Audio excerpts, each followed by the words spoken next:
Ronaldo and company will ascend to the last 16.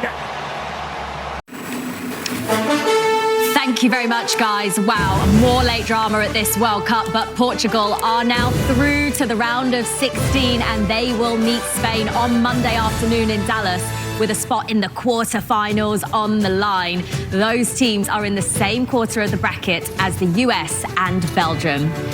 Jules Breach here with Carly Lloyd, Javier Hernandez and Clarence Seedorf. You want drama. The round of 32 at this World Cup keeps on delivering. More late goals, more late drama. It is heartbreaking for Croatia, Carly, but jubilation for Portugal. How do you sum up what we've just seen in those last few minutes? This is the beautiful game and a cruel game at the same time. Yeah. You know, I think the first half we were sleeping a bit. There wasn't too much action going on. Second half brought everything and more. And I think, you know, this Croatian side just never gives up.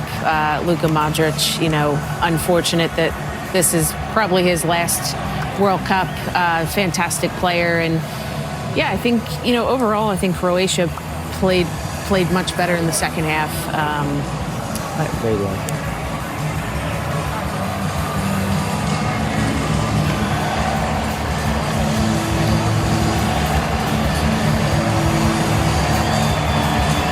We were trying to listen in there to see if we could hear just what those two legends of the game were just saying to each other. Unfortunately, I don't think our microphones quite picked anything up there, but Javier, he bows out potentially, surely, his last ever World Cup, a Croatian legend, and Ronaldo moves on to the next round.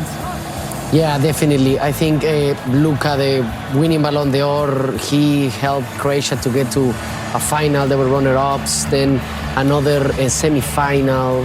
I mean, I think he's been so important for his country. You know, we can see here what it means for Mateo over here, Kovacic. I think Croatia has been tremendously, you know, in these last 3 World Cups, we say.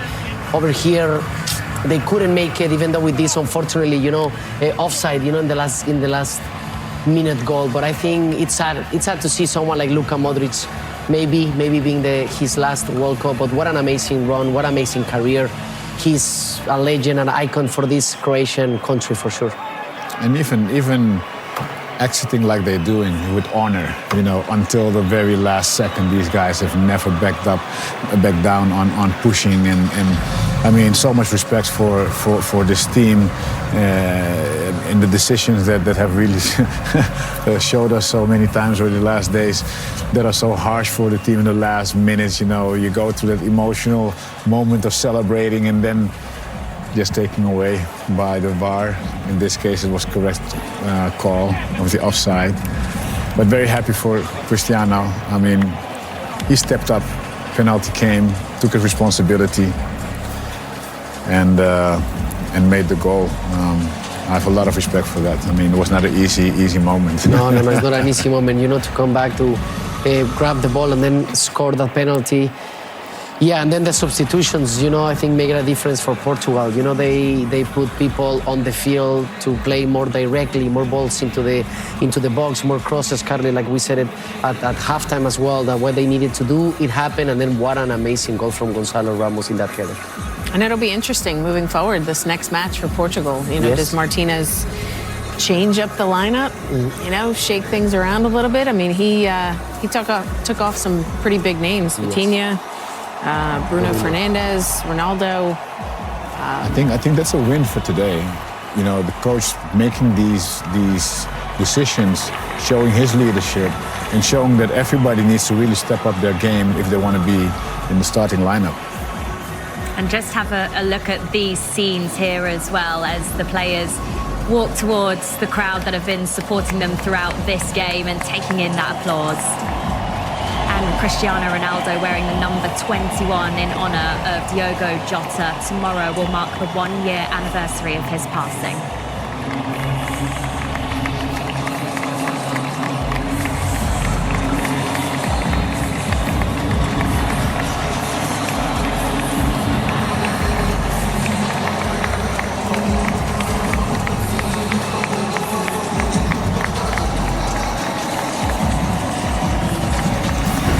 Emotional scenes at the end of the game there, and let's take a look at our Fox moment of the match, sponsored by Ferrero Rocher.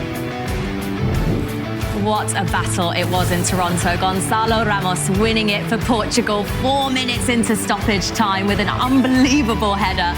They go through to the round of 16 after beating Croatia 2-1. And just look at the reactions at this watch party in Toronto. I'd quite like to see what their reaction was when they thought Croatia had equalised as well. But those are the celebrations. Portugal are through to the next round. These are amazing scenes. It is the early hours of the morning in Lisbon, but that party is going to keep on going all through the night, isn't it, guys? After Cristiano Ronaldo and Portugal have managed to book their place in the round of 16, and it was all thanks to this goal from Gonçalo Ramos. He was the hero for Portugal tonight. His header in the 4th minute of stoppage time has got Roberto Martinez and the rest of the team dancing into the round of 16. Incredible second half of football. Late drama once again in the round of 32. So let's take a look at the highlights as we see probably for the last time ever in a World Cup match, Luka Modric and Cristiano Ronaldo facing each other. Yeah, two legends of the game, and there's a reason why we don't have any highlights from the first half. There wasn't much going on, but it came alive second half. Oh, though, yeah. I mean, the cross here, the amount of time that he had on the ball to take a few touches. Great goal there for 1-0 up. Yeah, and then over here, Rafael Leao with a chance. We're gonna see this shot. Oof. In the post. Portugal was trying to waken up, coming from a 1 goal down. Well, I'm here in the 64th. It's an obvious call for a penalty here. What are you doing, defender? You don't hug anybody in that area, right? And the VAR decision of the referee. And a big moment for Cristiano Ronaldo. Took a responsibility as a captain. He's born for these moments. Amazing. Respect. With all that pressure on his shoulders as well to step up and score that pen. Straight down the middle. Yeah, safe. Yeah, and Croatia just continuing to pile on the chances here. This was actually saved, the first initial save. And then this half volley, Kovacic, I mean, great 2 chances that he had right there. Yeah, Costa with 2 amazing saves. And then the substitution, Ronaldo came off. I don't think it was because he was playing bad or good. He scored 2 goals, 1 was disallowed. Then the penalty was more of a system because Roberto Martinez, before the equalizer, put 2 strikers. So he needed to put more people in the midfielder and leave Gonçalo Ramos on top, for sure. And then this moment, Croatia never stopped hitting back, coming in the box and try to score goals. What a resilient team that is. The second half was more active for both teams. Oh, yeah, lots of crosses. And again, Ronaldo comes out, but no problem. Ramos, 3 players on him, and what a fantastic header. What a header. But we said it at halftime. Yeah, we crosses, were ball in the box. With or without Ronaldo, put the ball in the box, please. In the box. And exactly. you would like that always. Oh my God, of course. The game wasn't done yet, though. At this Speaking point, of that, drama. Yes, very unfortunate. But we can see here now with the technology that the ball recognized a touch with the number 20, over there, and then the goal happens. They check it, they confirm it, and it was a disallowed goal, unfortunately, for Croatia. So unfortunate. Yeah.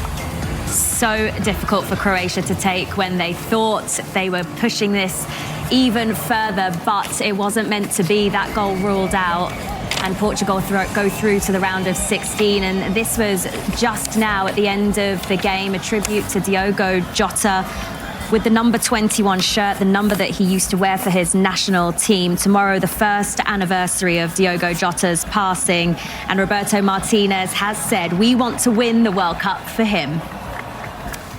And Portugal are through to the round of 16 for the 5th time at the past 6 World Cups, setting up that amazing match on Monday afternoon in Dallas against Spain.